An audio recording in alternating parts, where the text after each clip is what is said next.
gente, tá friozinho, não tá? Acho que é isso. Acho que eu vou falar de frio hoje. Então, gente, o frio, ele existe. Ele tá aí, a gente tá percebendo, a gente tá tendo essa sensação térmica.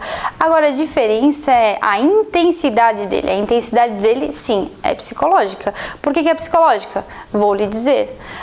Dependendo de onde a gente nasceu, onde a gente vive, onde a gente se criou, a gente vai ter mais ou menos resistência, vai ter mais ou menos intensidade na percepção que a gente tem desse frio. Mas ele existe. Outra coisa, ela pode ser alterada com alguns detalhes. Outra coisa, por exemplo, quando a gente vai fazer um exercício físico, certo? Tá frio, tá lá malhando e tal, tu chega em casa agasalhada e de repente tu começa a tirar um casaco, começa a tirar outro, no final tá só de leg e blusa de novo. Dá um calorão danado, nosso corpo vai lá, gera energia e a gente fica com calorão. Depois a gente sai lá da academia e começa a ficar com frio de novo. Por quê? Nosso corpo vai baixando a adrenalina, nosso corpo vai parar de se movimentar e sim a gente vai ficar com frio. A intensidade desse frio vai ser aumentada, por mais que já estava frio enquanto a gente fazia alguma atividade física, certo? Outra questão, puxando mais agora para os transtornos, etc e tal. Quando a gente fala em uma crise, por exemplo, nosso corpo gera muitas mudanças quando a gente entra em crise. Por exemplo, uma crise de ansiedade. A gente começa a suar, a gente começa a tremer, a gente fica com calor.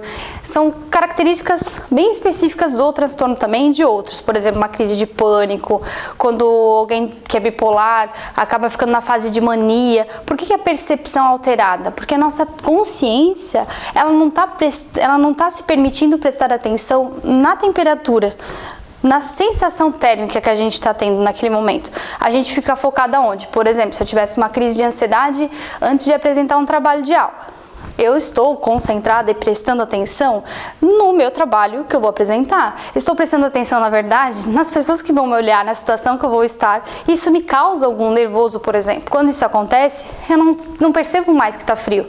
Meu corpo tem outras características, outros sinais e sintomas que acabam aparecendo que me deixam às vezes até com calor.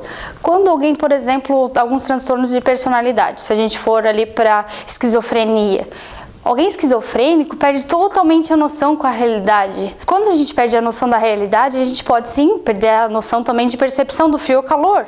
Então, gente, para também a cultura, frio não é psicológico, mas a intensidade dele é.